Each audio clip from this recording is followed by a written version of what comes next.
Bonjour à toutes et à tous, ici SmashFan83, sauf que vous êtes sur la chaîne de SmashCoon. Et aujourd'hui, on va encore continuer le chapitre 2 de Gévary, œuvre de To 2, To 2, oui, je crois que c'est To 2, oui, de To 2 55. Allez, c'est parti. Alors, avant d'attaquer ce deuxième chapitre, j'aimerais vous montrer une chose vite fait. Voilà, j'ai écrit Super Smash Bros Spirit Conquest parce que moi aussi je m'y mets et j'aimerais bien que si vous avez pas commencé à lire, bah c'est disponible. Il y a déjà 2 chapitres, je prépare le chapitre 3 lentement mais j'essaie quand même. Allez, sur ce, on va lire le chapitre 2. Allez, c'est parti. Chapitre 2. Un regard de glace. OK. Dans une région du sud-est d'Union, donc c'est Union en Provence. Non, je déconne, mais non, ouais, j'ai confondu sud-est d'Union et sud-est de la France, donc ouais. Alors, un village à l'atmosphère glaciale. Ah ouais, non, non, mais alors c'est pas en Provence, alors laisse tomber. Se prépare à recevoir la visite hebdomadaire du facteur. Il réceptionne et distribue le courrier de chaque habitant. Une lettre particulière est déposée dans la boîte aux lettres pardon. Une lettre particulière est déposée dans la boîte aux lettres du collège. Un ours polaire mâle réceptionne le courrier. Cette personne est un professeur de l'établissement. Il ouvre la lettre et est ravi de voir que c'est ce qu'il attendait. Alors. Ah, cool, il a mis des illustrations. Ah bah yes. Yes, il a mis les illustrations. Allez. Ah, enfin un élève du collège de Techmagne qui répond à notre programme de correspondance. Je vais pouvoir faire participer l'un de mes écoliers, mais qui peut-être? Ok, alors voici Monsieur Ours Polaire, Techmagne. Ah oui, le petit Gévaudan, la poste d'Union, hein, c'est l'Union européenne. Non, je déconne. Bon, allez. Alors, attends, on est où? Oui, on a vu l'image. Attends, on a fait ça. Putain, mais qui peut-être? Allez. Le professeur n'a pas eu le temps de terminer sa phrase que la cloche du collège sonne. Il doit aller enseigner aux enfants de ce village, lieu qui se nomme Polarctique. Pas Polarctique, mais Polarctique. Ok, on va l'appeler Polarctique, ça va être plus simple. Cet endroit est composé d'une église intérieure, de maisons en bois épais au style russe, une mairie, une épicerie qui reçoit chaque semaine une grande quantité de nourriture pour le peuple. Les habitants sont composés exclusivement d'ours polaires, dus aux conditions extrêmes de cette région, un froid infini couplé à des vents invariables. Non, un froid infini couplé à des vents invariables s'abattent sur le petit village depuis très longtemps. Voilà, petit village qui n'a pas été affecté par le réchauffement climatique, c'est principal. Alors, un animal ordinaire ne supporte pas ce froid très longtemps. Des montagnes de grande taille entourent les alentours du village. Les routes pour accéder au lieu sont très peu praticables, ce qui fait que l'endroit est très peu visité. Les habitants parlent russe en première langue et en plus du français pour parler aux enfants, aux étrangers. Ok, donc ça veut dire que l'autre lieu, Techmagne, c'était allemand, et là c'est russe, Allemagne, Russie, nazi contre communiste, mais c'est trop bien. euh... Allez, attends, on était où déjà là? Les routes pour accéder. Alors, c'est quoi? Ah oui, les habitants parlent russe en première langue et en plus du français pour parler aux enfants et aux étrangers, d'accord. Ok, j'ai l'impression que tous les pays ont le français en langue secondaire, donc d'accord. Ok. Oui, en plus du français pour parler. Alors, il est 10 heures. Alors oui, il est 10 heures du matin. La sonnerie de la récréation sonne. Les enfants sortent dehors pour jouer, sauf une seule pardon. Sauf une jeune ours polaire du nom de Marie, âgée de 12 ans. Ok, donc ça va être la correspondante de Gévaudan. Et ce sera une fille du même âge.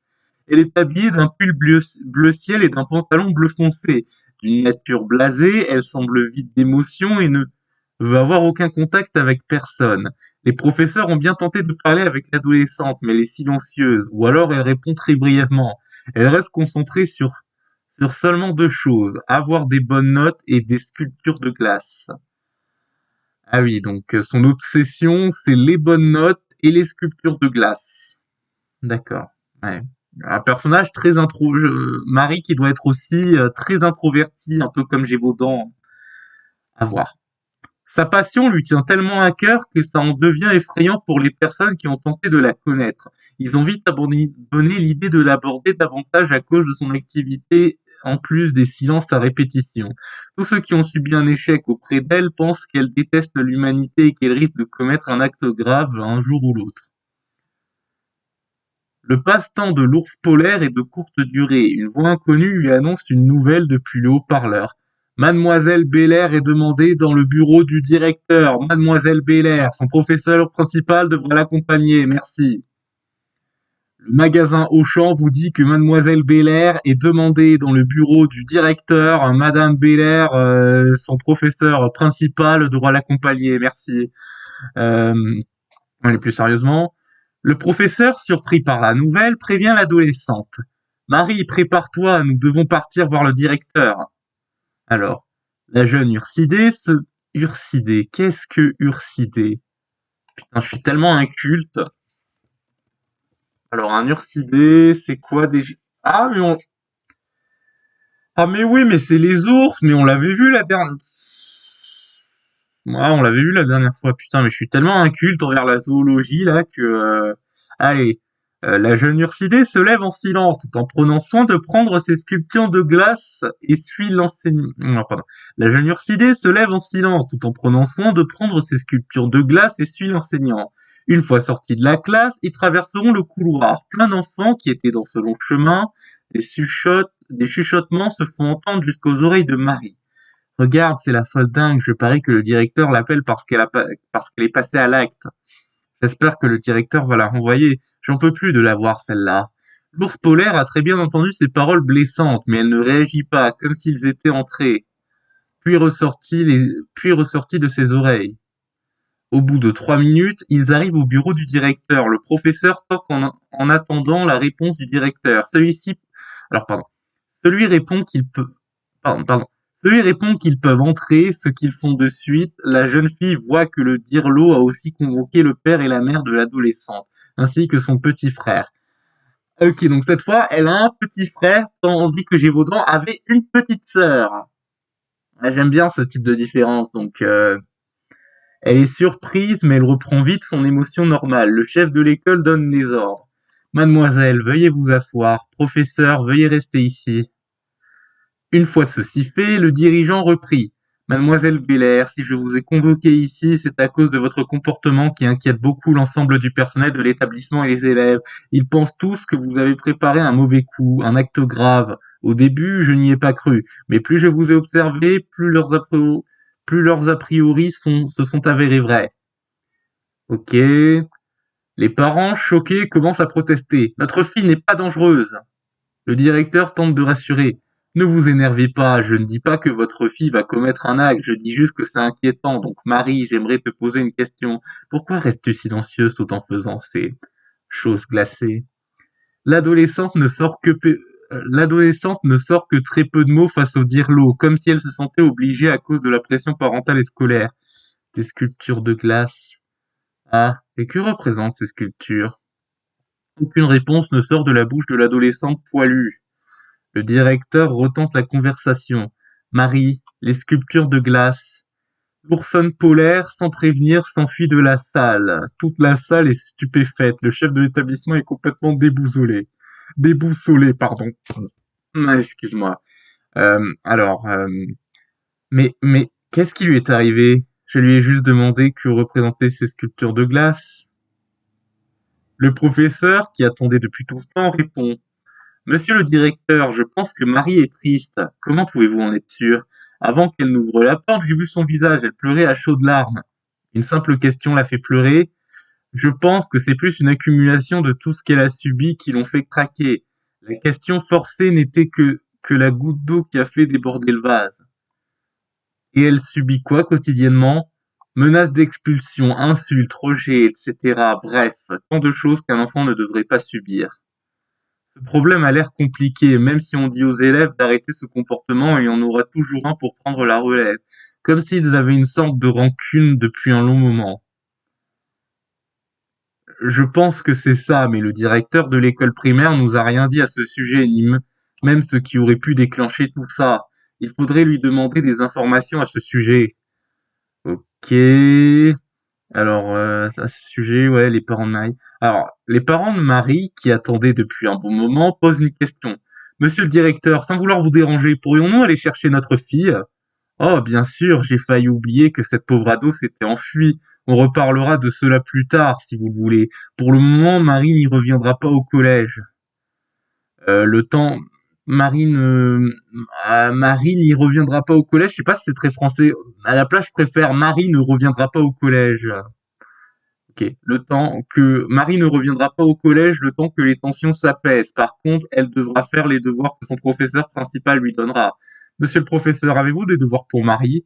Euh, le prof réfléchit un court moment avant de se rappeler du programme de correspondance. Il pense. Peut-être que ça la rendra heureuse d'écrire à un enfant qui n'a pas la haine contre elle. Je devrais lui proposer. L'enseignant répond positivement. Oui, monsieur le directeur, j'ai un devoir. Ok, donne le devoir aux parents pour qu'ils puissent aller chercher leur enfant. Le prof tend un dossier un peu rempli. Alors, le prof tend un dossier un peu rempli aux parents, ils prennent celui-ci et disent au revoir au personnel, puis partent chercher leur fille. Le directeur s'inquiète pour l'adolescente. J'espère que cette jeune fille ira mieux en évitant le collège un petit moment. D'ailleurs, professeur, qu'avez-vous donné à ses parents? Un dossier contenant le programme de correspondance. Le fameux programme que j'ai failli annuler chaque année depuis 5 ans parce qu'il y avait de moins en moins d'élèves qui y participaient. Oui, et cette année, Marie l'a sauvé. Oui, et cette année, Marie l'a sauvée d'une fin certaine. Elle est la seule à y participer. Tous les autres élèves sont trop égoïstes pour y participer. Ils trouvent ça ringard de parler à d'autres gens par écrit alors qu'ils ont des amis proches. Heureusement que vous avez trouvé la perle rare pour votre programme, mais est-ce utile de la faire participer? Je pense que ça lui fera du bien d'écrire à une personne qui a aucune haine contre elle. J'espère juste qu'elle le fera, même si c'est obligatoire. Alors, ok. Du coup, j'espère juste qu'elle le fera, même si c'est obligatoire. Une fois la discussion terminée, Une fois la discussion terminée, les deux adultes retournent à leurs occupations administratives. Dans les couloirs de l'école, les deux parents et leur fils cherchent leur fille. Alors, les deux parents et leur fils cherchent leur fille partout dans le collège. Ils crient leur nom de leur Benjamin partout où ils peuvent. Au bout de 10 minutes, ils entendent une personne pleurer dans les toilettes. Le père écoute attentivement. Je reconnais ses pleurs, c'est Marie. Ils ouvrent toutes les portes des cabines et la dernière dévoile l'adolescente. Celle-ci est assise à genoux, par terre, plein de larmes coulent sur son visage. Elle voit des pieds et pense que ce sont des enfants venus l'embêter. Elle sursaute et sort son pic de glace de sa poche en la pointant sur les présumés harceleurs. Ceux-ci la rassurent en disant qu'ils sont. Marie, ne t'inquiète pas, c'est moi, Max, ton petit frère. Marie, ne t'inquiète pas, c'est moi, Max, ton petit frère. Et aussi ton papa et ta maman. Voyant que c'est sa famille, elle range son pic glacé et essuie les dernières larmes qui lui restent sur son visage. Elle semble fatiguée. Voyant ceci, son père lui propose quelque chose. Tu veux que je te, tu veux que je te porte sur mon dos? L'adolescente n'a même pas dit un mot qu'elle va faire un câlin à son père. Celle-ci place bien l'ursidée sur son dos pour pouvoir la transporter. Elle s'endort rapidement. Le père dit à sa femme et à son fils, rentrons à la maison. Compris. Alors, ils partent des toilettes de l'établissement scolaire en prenant le chemin de la maison. Au bout de 5 minutes, ils arrivent dans leur demeure. Ils tapent du pied pour enlever la neige de leurs pattes, puis vont déposer Marie sur le lit de sa chambre, situé à l'étage supérieur. Ils regardent un bref instant l'ours polaire tout en la complimentant. Le père commence. Regardez comment elle est mignonne quand elle dort. Ah, heureusement que c'est son père, hein, parce que j'avais peur de voir autre chose, mais bon, on va laisser tomber. Regardez comment elle est mignonne quand elle dort. Regardez comment elle est mignonne quand elle dort. Comment on peut en vouloir à une chose aussi gentille, n'est-ce pas, chérie? Oui, mon mari, je... Oui, mon mari, je ne comprends pas pourquoi ils sont si méchants avec notre fille. Elle a toujours été si joyeuse auparavant. Depuis qu'elle a fréquenté cette école primaire puis ce collège, elle a perdu toute joie de vivre, comme si elle était blasée. Tu en sais quelque chose, Max? Tu ne te rappelles pas ce qui s'est passé avec elle qu'elle avait 8 ans, maman?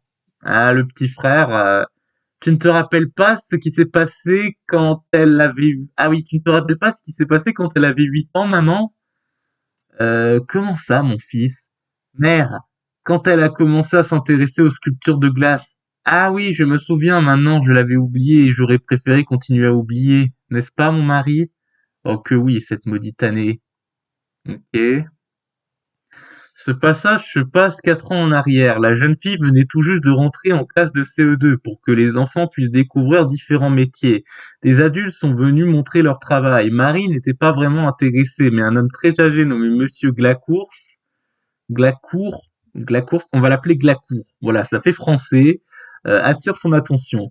Il avait apporté une grande statue de glace qui ressemblait aux ancêtres des ours polaires. La petite était émerveillée et ses yeux pétillaient d'envie d'aller voir de plus près cette statue. Le vieil homme s'approcha d'elle et lui disait je me trompe, ou j'ai l'impression que tu es intéressé par ma statue de glace. Oui, monsieur, elle est très jolie. Petite fille, si tu es intéressée, je peux t'apprendre à faire des jolies sculptures de glace, bien sûr. Bien sûr. Pas aussi grandes, bien sûr, pas aussi grandes que les miennes, mais des petites statuettes jolies quand même. Es-tu intéressée? Quel est ton nom? Marie. Marie Belair, je suis intéressée. Ok, je vais prévenir ton maître d'école que tu assisteras à mes cours de sculpture de glace. Il t'accompagnera car mon atelier n'est pas dans le coin. Cela se passera les mardis et les vendredis à 14 heures. Tes parents seront prévenus pour qu'ils ne t'attendent pas bêtement à l'école. D'accord, d'accord, monsieur? D'accord, monsieur? Ok. Glacourt. Monsieur Glacourt, ma chère Marie. Alors, la première fois qu'elle a assisté au cours de sculpture de glace, elle était toute excitée d'arriver à l'atelier. On aurait dit une puce des neiges. Une fois déposée, elle disait bonjour à monsieur Glacourt. Puis ils commencèrent le premier cours. C'était la fabrication d'un cube de glace. Pour qu'elle maîtrise les bases de la construction, elle était tellement ravie de voir ce qu'elle pouvait faire de ses propres mains. Elle était fière de le montrer à ses parents. Et alors, elle était fière de le montrer à ses parents, ok. Un petit, certes, mais tellement mignon, surtout quand Marie le montrait avec ses bouilles d'ange. Elle le montrait dès qu'elle le pouvait à tout le monde, aux maîtres d'école, aux enfants, aux adultes, etc. Bref, elle adorait participer aux cours de Monsieur Glacourt. Elle ne manquait aucun cours, à un point que le vieil homme voulait même l'inviter, à tel point que le vieil homme voulait même l'inviter en dehors des cours. Ses parents ayant accepté, il était ravi d'avoir de la visite, les autres, ah putain, la baffe, ta mère, je vais me calmer. Voilà, c'est pas les Wings ici, donc alors ses parents ayant accepté, il était ravi d'avoir de la visite les autres jours de la semaine. Elle parlait de tout et de rien avec l'homme âgé tout en buvant un chocolat chaud fait maison. On pouvait dire qu'ils étaient amis, mais les relations avec les élèves de l'école primaire n'étaient pas aussi tendres. Ok. N'étaient pas aussi tendres. Hmm. Au début de ses cours, ok, oui, les élèves, c'est pas aussi simple, d'accord. Au début de ses cours, elle montrait ses statuettes de classe. Ils étaient contents pour elle. Puis au fur et à mesure du temps, à force qu'elle se perfectionne dans son activité et qu'elle montre ses avancées, les enfants étaient de moins en moins intéressés. Ils en devenaient même méchants. Quand elle entendait des réflexions comme «Laisse-nous tranquille, on s'en fiche de tes abruties de statuettes», elle montrait de moins en moins sa progression, à un point qu'elle le montrait qu'à sa famille. Ah ouais, ah ouais, ouais, ouais, c'est pas terrible. Ouais, ah, malheureusement, pauvre Marie. Ouais. L'Ursudé femelle ne voulait pas dire ses soucis à ses parents, car cela les inquiétait de la voir moins enthousiaste qu'avant. Même les adultes en avaient ras-le-bol. Ils lui disaient, c'est bon, on a compris, Marie, elles sont jolies, maintenant casse-toi. Elles étaient fortement déçues. Elle était fortement déçue, mais elle gardait ça pour elle pour ne pas montrer sa tristesse devant sa famille. Heureusement qu'elle le disait à monsieur Glacourt, il lui remontait le moral quand ça n'allait pas. Un jour de décembre à l'école primaire, quand elle avait 10 ans et Max 6 ans, ok, donc ils ont 4 ans d'écart. Ah, ils ont, bah, allez, Max et Marie ont le même écart d'âge que Gévaudan et c'est quoi le nom de sa petite sœur déjà? Ah merde, je l'ai plus. Ah bah je le trouverai après. Ou alors Tode me le dira. Donc alors Alors, un jour de décembre à l'école primaire, quand elle avait 10 ans et Max 6 ans, la jeune fille est venue voir son petit frère pour lui remonter sa dernière statuette de glace. Comme d'habitude, il était très impressionné par ses efforts, pardon. Mais il n'avait pas le temps de continuer à contempler son œuvre que des enfants avaient pris sa statuette. Il y avait une sorte de chef qui parlait pour eux. Tu viens encore nous embêter avec tes trucs débiles, Marie? Je ne suis même pas venu vous voir. Rien que ta présence nous dégoûte, surtout quand tu as ces machins avec toi débilaires. Arrête de déformer mon nom de famille, espèce d'abruti. Toi, tu vas souffrir. Vous deux, attrapez-la.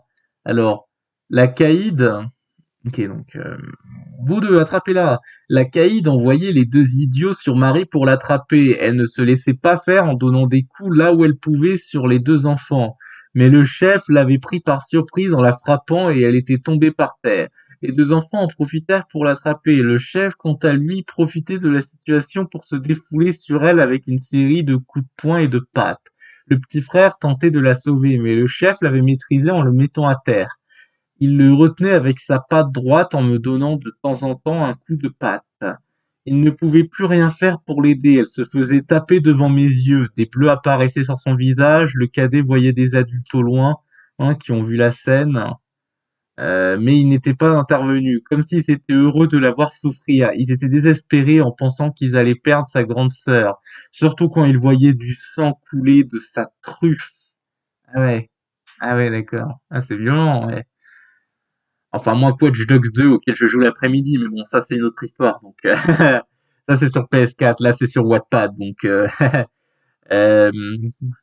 très truffe. Heureusement, Monsieur Glacourt intervenait avant que ça empire, car elle devait aller chercher Marie pour son cours de sculpture. Ayant vu la scène, il séparait les enfants de la sœur pour arrêter le lynchage.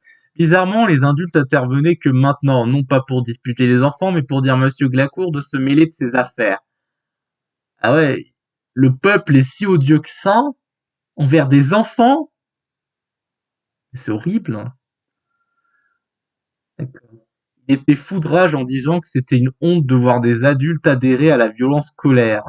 Le vieillard prenait Marie dans ses bras en disant au petit frère de venir. Le groupe était parti dans son atelier. L'adulte avait déposé la Benjamine sur un lit et avait pris plein d'objets médicaux pour la soigner. Elle en avait profité pour soigner les égratignures du petit bonhomme. Le petit garçon demandait au vénérable: Est-ce est-ce ouais, il a oublié un que, mais bon, c'est pas grave. Est-ce que Marie va s'en sortir? Il n'y a pas de blessure grave, mais il faut faire attention malgré tout. Elle devra se reposer et éviter tout mouvement pendant au moins une semaine. L'enfant était soulagé d'entendre une bonne nouvelle. Une heure après l'homme, une heure après, l'homme prévenait l'enfant qu'il allait ramener Marie à la maison. Au bout de 10 minutes de marche, ils étaient arrivés au domicile. Ils étaient arrivés au domicile des Peller. Les parents étaient choqués de voir leur fille dans cet état. Même après cette semaine de repos, le petit frère s'en voulait de n'avoir pas pu aider sa grande sœur. Ok. Attends, le petit frère s'en voulait de ne pas avoir pu aider sa grande sœur. Le récit du passé étant fini, les parents voient que le petit garçon commence à avoir des larmes. Max, tu pleures? Pourquoi? Pourquoi je n'ai pas pu l'aider davantage? Pourquoi? Les parents se précipitent sur leur enfant pour le rassurer en lui faisant un câlin. Le père parle. Ne t'inquiète pas, ce n'est pas de ta faute, ni celle de Marie, vous n'y êtes pour rien. Les parents tentent, pardon. Les parents tentent de garder leur calme, mais ils n'en pouvaient plus. Ils pleurent à leur tour. Ce qu'ils ne savaient pas, c'est que l'adolescente est réveillée depuis un petit moment. Elle parle avec des larmes dans les yeux. Petit frère, je t'aime beaucoup. Je ne t'en voudrais jamais. Tu es le meilleur des petits frères. Marie. Les deux enfants se câlinent tout en étant émus. Une fois la tension apaisée, les parents disent au garnement d'aller s'amuser le temps qu'ils préparent le dîner. Une fois les petites boules de poils blanches parties, les adultes profitent de ce moment pour parler d'un sujet. La mère commence. Thomas, tu te rappelles de ce mois d'avril quand Marie avait 11 ans? Comment l'oublier, Larissa? Retour dans le passé durant ce fameux début de mois. Il était environ 9 heures du matin et c'était un samedi. Marie n'avait pas cours ce jour-là. Elle alla voir Monsieur Glacourt pour discuter avec lui de la pluie et du beau temps. Vers 10 heures, le vieil homme se levait pour aller préparer d'autres tasses de chocolat, mais au bout de quelques heures, il avait été pris d'un malaise. La préadolescente se précipitait directement vers lui, toute chamboulée. Monsieur Glacourt, vous allez bien? Oh, Marie. Oui, ça va. Enfin, je crois. Qu'est-ce qui s'est passé? Je marchais tranquillement pour aller nous servir des chocolats chauds, mais mon corps fut bloqué. Je ne pouvais plus rien contrôler. Je ne pouvais qu'observer ma chute inévitable. Heureusement que tu étais là pour me sauver, jeune fille. C'est terrible. Je vais chercher un docteur, monsieur Glacourt. Ne t'en fais pas, cher ado. Ça doit être un coup de fatigue. Mais monsieur, mais monsieur, ne t'inquiète pas, Marie. Je sais que tu as eu peur pour moi, mais je n'ai pas envie que tu aies encore plus d'inquiétude par ma faute. Je sens que ça va déjà mieux. Regarde, je peux me relever. Si tu veux, pour te rassurer, j'éviterai de faire trop d'efforts à l'avenir. Cela te réconforte? Oui, vénérable. Ok, donc les jours passèrent, le vieil homme ne montrait aucun signe de faiblesse. Marie était soulagée de voir son ami aller mieux. Ils continuèrent leurs activités manuelles et buvèrent leur chocolat chaud pendant leur discussion. Un lundi d'avril, en fin de mois, après l'école, elle venait dire bonjour comme à son habitude. Aucune réponse ne se faisait entendre. Elle regardait partout dans les pièces pour voir où est-ce qu'il était passé, pardon. Elle l'appelait tout en disant qu'elle lui avait apporté des chocolats. Elle ouvre la porte de la chambre du propriétaire de l'atelier et le découvre. Allongé dans son lit, respirant très mal et en sueur, elle lâchait le sac de chocolat en s'agenouillant auprès de lui et lui demandait qu'est-ce qui lui est arrivé. Monsieur Glacourt répondait avec difficulté en disant d'aller chercher le docteur. Elle acceptait sans hésiter et fonçant voir le docteur du village, qui arrivait vite sur les lieux. Il examinait le patient et annonçait la nouvelle à notre fille. Le cœur de monsieur Glacourt était devenu trop faible au fil du temps et que la faible respiration était le signe qu'il va falloir lui dire adieu. Marie était choquée de la nouvelle. Elle ne croyait pas le médecin sur le coup, mais en voyant l'état de son ami, elle n'avait pas le choix que d'accepter l'horrible vérité. Le docteur prévenait qu'il restait là jusqu'à ce que tout soit fini. Notre boule de poils blanche marchait jusqu'au lit du condamné, puis s'agenouilla en lui disant en sanglotant: Je, je n'arrive pas à y croire. Mais pourquoi le destin s'est attaqué à vous, monsieur Glacourt? Harry, c'est toi, content de te voir, et pour ta question, ne t'en fais pas. Je l'ai senti que quelqu'un voulait m'apporter depuis longtemps. Comment ça? Pourquoi vous n'êtes pas allé voir un docteur? J'y suis allé. La maladie que j'ai est impossible à soigner sur les personnes âgées. Le traitement médical est trop lourd et risque de me faire dormir à tout jamais. Marie, je sais que tu es une fille formidable et ça, personne ne pourra te le retirer. Ne laisse personne te dire le contraire. Tiens, prends ce collier de glace, cela représente toi et moi. Merci, monsieur Lacour. Porte le collier autour du cou, voilà. Euh, Quand tu seras majeur, je veux que tu exportes ta passion, tes sculptures de glace et que tu en fasses ton commerce. Moi? Mais j'en suis incapable. Ne te soucie pas. Je sais que tu en es largement capable. Tu as su perfectionner ton style. Tu deviendras aussi deux que moi, à force de... Merci encore, monsieur Glacourt. Oui, je, je, je vous aime beaucoup. Vous êtes comme mon... Attends. Ah non, mais là, c'est Marie.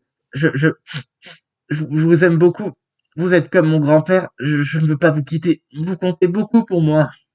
Et toi, comme ma petite fille, moi aussi, je t'adore, Marie. Monsieur, monsieur, monsieur Glacourt, monsieur Glacourt, ah, monsieur Glacourt, qu'est-ce qui se, monsieur Glacourt, monsieur Glacourt. Ouais, j'essaye de faire des intonations un peu dramatiques, mais c'est un peu une catastrophe. Enfin, je trouve que c'est une catastrophe, vous, je sais pas, mais alors. Quand le docteur avait entendu ce cri de détresse, il avait compris que le monsieur Glacourt n'était plus. Il s'avançait vers la jeune fille pour la consoler malgré le chagrin énorme qui pesait dans le cœur de la jeune fille. Le docteur prévenait Marie qu'elle serait la première à être contactée pour assister à l'enterrement de son ami. Les funérailles s'étaient déroulées une semaine après, près de l'atelier de monsieur Glacourt. Il y avait toute la famille Belair, mais aussi un adulte inconnu. Jusqu'à ce qu'il avance près de Marie, il demandait si c'était bien elle. Alors, il demandait si c'était bien elle. Elle répondait positivement. Il se présente en tant que fils de Monsieur Glacourt et il remerciait sincèrement notre fille de s'être occupée de son père. Les obsèques commencèrent et furent longues et éprouvantes pour l'Ursidé. Elle retenait ses larmes pour ne pas gâcher l'enterrement. Une fois le cercueil mis à terre, une pierre tombale fut posée. Elle était indiquée Pierre Glacourt, décédé à l'âge de 87 ans, sculpteur de, sculpteur de statues de glace, adoré de sa famille et d'une petite fille. Apprentie sculpteuse nommée Marie Belair. Une fois finie, la jeune fille et les parents étaient repartis à la maison. Depuis ce jour, elle n'a plus jamais souri. Ah ouais, ah ouais, ouais. Ouais, là, c'est vrai que ça devient vraiment dramatique, là, le scénario. Donc, c'est quelque chose, hein, franchement, de dire ça. Mais bon, moi, j'ai pas connu de cas pareil dans ma vie, mais c'est vrai que c'est pas marrant à lire, franchement. Franchement, je trouve ça, ouais, c'est éprouvant. Enfin, pas éprouvant, mais comment dire, j'ai de la peine pour Marie, quoi. Franchement, ce jour, elle n'a plus jamais souri. L'histoire étant finie, les parents déversent des larmes car ils aiment beaucoup leur fille et n'aiment pas la voir souffrir comme ça. Le père met la main dans sa poche pour prendre un mouchoir, mais c'est un dossier qui en sort. Le père met la main dans sa poche pour prendre un mouchoir, mais c'est un dossier qui en sort. Ils avaient complètement oublié qu'ils devaient donner ce dossier à leur fille. Ils la cherchent et la trouvent dans sa chambre avec Max. Ils réparent leurs erreurs en donnant le dossier. Son père la prévient. Marie, on a complètement oublié de te prévenir que ton professeur principal nous a donné ceci. C'est quoi? C'est un devoir maison, si j'ai bien compris, et je ne sais pas quel est le contenu. C'est un devoir maison, si j'ai bien compris. Je ne sais pas quel est le contenu. Max, peux-tu sortir de la chambre pour que ta sœur puisse faire son devoir maison tranquillement? Oui, papa. Marie, on jouera plus tard. Ok. Alors, le petit garçon sort de la chambre, ainsi que les parents. L'adolescente s'installe sur son bureau en bois renforcé, ouvre le dossier qui contient une lettre fermée, une lettre pré-remplie, une feuille d'instruction, un crayon, un papier vierge et des timbres. Elle commence par les instructions en premier, elle lit dans sa tête. Marie, désolé de te prévenir par surprise de ce devoir maison, mais j'aimerais que tu y participes. Ce devoir contient le sujet suivant. Répondre à un correspondant. Il ne connaît rien de toi ni de cette ville, donc aucune insulte ou remarque déplacée de sa part. Il a le même objectif que toi, te connaître et faire connaissance. Il a déjà écrit une lettre qui est arrivée aujourd'hui, tu le connaîtras davantage en lisant celle-ci. Essaye de me rendre la lettre pour demain. Alors, essaye de me rendre la lettre pour demain matin. Pour que le facteur puisse la livrer dès demain matin, tu demanderas à l'un de tes parents de me la donner, en espérant que tu acceptes l'avenir du programme de correspondance. Pardon. En espérant que tu acceptes l'avenir du programme de correspondance dépend de vos lettres. Signé ton professeur principal. La jeune fille trouve les mots du professeur sincères. Elle pense qu'il lui veut du bien en la faisant participer à ce programme. Elle ouvre la lettre de ce fameux correspondant et lit encore une fois dans sa tête Hallo, bonjour en allemand. Oui, le Hallo, le Guten Tag et le Mein Kampf et la Polizei et le Bretzel et Adolf Hitler et le jeu Me don't speak Dutchland, ouais, bienvenue dans, je m'appelle Hans et bienvenue dans le Dutchland. Et je parle allemand, la qualité allemande, c'est Volkswagen, das Auto. Oui, parce que moi, j'ai pas fait allemand à l'école. Moi, j'ai fait espagnol. Et c'est une catastrophe. Franchement, je crois que les langues latines, elles sont pas faites pour moi. Ça, c'est clair. Allez, allô, bonjour en allemand. Je me présente, je m'appelle Gévaudan Doggy, j'ai 12 ans et j'habite à Techmagne. Je suis un chien, plus précisément un teckel. Je vis avec mon papa, ma maman et ma petite sœur Luna. Ah, c'est Luna, j'allais dire c'est Loulou, mais Loulou c'est mon VF Don Gawa, donc non. Ah, c'est Luna. Oui, c'est comme Soy Luna, une série Disney Channel. Ouais, ouais, bon, ça c'est de la merde, mais ouais, laisse tomber. Et ma petite sœur Luna. Oui, alors mon papa, ma maman et ma petite sœur Luna. En parlant d'elle, elle a 8 ans et c'est sûrement la petite sœur la plus gentille. Elle joue tout le temps avec moi car je n'ai malheureusement pas d'amis. Je suis bien trop timide pour parler en face à face avec des gens. J'ai essayé une fois de m'en faire, mais on a abusé de moi, donc j'ai préféré rester avec Luna. Elle m'aide à mieux m'en sortir dans la vie. Je ne sais pas ce que je ferais sans elle parfois. Ok. Sinon, j'aime bien dessiner. Je ne suis pas un grand artiste, mais j'arrive à faire des jolies choses. Si tu veux, je pourrais te glisser l'un de mes dessins si tu le souhaites. Je pourrais même t'en faire un. C'est ce que j'avais fait à Igura quand je lui ai fait gagner le tome 2 de Hunter x Hunter en espagnol. Parce que Smash Fan ne sait pas lire espagnol, même s'il a fait des années de cours. Voilà, donc Gladier, Glacias, ouais, putain, Gladier c'est de l'italien et Glacias laisse tomber, espagnol, ouais, espagnol, mexicain, latino, je sais pas quoi. Ouais, je pourrais même t'en faire un. Alors oui, alors alors c'est ouais, je ne connais je ne connais rien du tout de toi, mais j'espère qu'on pourra faire connaissance. Signé Gévaudan Doggy. Alors, Marie trouve le garçon un peu simplé, mais sympa. Cela lui donne envie de répondre à ce jeune garçon. Une lettre qui lui a pris une bonne heure. Une fois finie, elle garde la lettre du garçon dans un tiroir et range la sienne dans l'enveloppe pré-remplie. Puis dans le dossier, une fois ceci fait, elle sort de sa chambre, descend les escaliers, puis cherche ses parents situés dans la cuisine. Donne le dossier aux adultes en expliquant la situation. Benjamin s'assoit sur une chaise en bois d'un meuble en bois.